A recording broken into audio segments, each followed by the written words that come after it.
বরগুনায় dengue এখন মৌসুমী রোগ নয়, প্রায় সারা বছর চলমান স্বাস্থ্য ঝুঁকি। চলতি বছরের শুরুতেই জেলায় ডেঙ্গু আক্রান্তের সংখ্যা প্রায় 500। এর মধ্যে মারা গেছেন 2 জন। পরিসংখ্যান বলছে বরগুনায় এখন দক্ষিণাঞ্চলে ডেঙ্গুর নতুন হটস্পট। প্রতিনিধি জহিরুল ইসলামের পাঠানো তথ্য ছবিতে জানাচ্ছেন রাশেদ আকুন।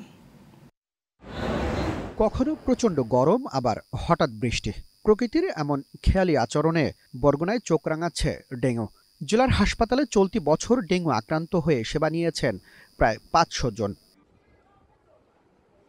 জেলায় ডেঙ্গুর প্রকোপ বাড়ায় সেবা দিতে হিমশিম খেতে হয় হাসপাতাল কর্তৃপক্ষকে। সেবা গ্রহীতাদের অভিযোগ, একদিকে ডাক্তার সংকট, অন্যদিকে পর্যাপ্ত ফ্যান ও মশারি টানানোর ব্যবস্থা না থাকার পাশাপাশি হাসপাতাল অপরিচ্ছন্নতায় বাড়ছে ডেঙ্গু রোগের ঝুঁকি। বাথরুম অনেক নোংরা, পানি থাকে না, এরপরে একটা মশারি নাই। ডেঙ্গু রোগী মশা কামড়াইলে ওই মশাটা আরেকজনের কামড়াইলে তো আবার হয়, কিন্তু সেক্ষেত্রে তো ব্যবস্থা নেওয়া দরকার। ওই ওষুধগুলি তো পাইতেছি না, সুস্থ হবার আগে নাম কাটতেছে, কেটে খাওয়া লাগে। স্থানীয়দের অভিযোগ, পৌর কর্তৃপক্ষ খাল ও ডোবা নিয়মিত পরিষ্কার না করার পাশাপাশি ওষুধ না ছিটানোয় বেড়েছে ডেঙ্গু রোগের প্রকোপ। ব্রিজের সামনে দিয়ে যায়, কিন্তু আমাদের বাসার ভিতরে ঢোকে না। কয় যে রাস্তায় ওষুধ দিতে কইছে, আমরা রাস্তায় ওষুধ দিয়ে যাই, কিন্তু আমরা যাইয়ে হেগুলোকে আলাপ করছি যে আপনারা বাসায় আন, হেরা আইবে না। জায়গায় জায়গায় ময়লা ভুরো হয়ে যাচ্ছে, ড্রেন পরিষ্কার করে না, কিছু পরিষ্কার করে না। ঘরে বহা যায় না, গোলপ ছাড়া বহা যায় না। বাচ্চাও কামড়াই মনে করেন এই যদি জায়গায় জায়গায় হইতে আছে, মানুষের তো আরো ক্ষতি হইবে। সন্ধ্যার পর হইলে মশা দেখা যায়, সকাল হইলে দেখা যায় মশা মৌমাছির মতো ঘিন ঘিন ঘিন ঘিন করে। কয়েল মনে হয় 5টা চালিলেও কাজ হয় না, যে সময় মশার হয়। পড়ালেখা তো করাই যায় না। পৌর কর্তৃপক্ষের উদাসীনতায় ডেঙ্গু রোগের প্রকোপ বাড়ছে বলে দাবি হাসপাতাল কর্তৃপক্ষের।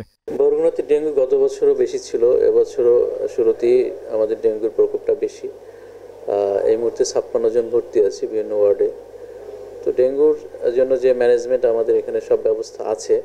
এদিকে মশক নিধনে ওষুধ ছেটানোর পাশাপাশি রাস্তার ড্রেন ও ডোবা নিয়মিত পরিষ্কার করা হচ্ছে বলে জানায় স্থানীয় প্রশাসন। প্রতিটি রাস্তা এবং ড্রেন পরিষ্কার করা হয়েছে, ব্লিচিং পাউডার ছেটানো হয়েছে এবং আমাদের যে মশক নিধন যে ওষুধ, এটা কিন্তু প্রত্যেকটা ওয়ার্ডে এই মশক নিধন স্প্রে করা হয়েছে এবং এর বাইরে আমরা প্রত্যেক সপ্তাহে একটি করে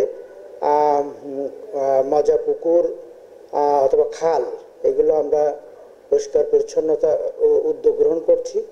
জেলার হাসপাতালে 55 জন ডাক্তার থাকার কথা থাকলেও আছে মাত্র 16 জন। 107 জন নার্সের মধ্যে আছেন মাত্র 78 জন। Rashed Akun, Asian television.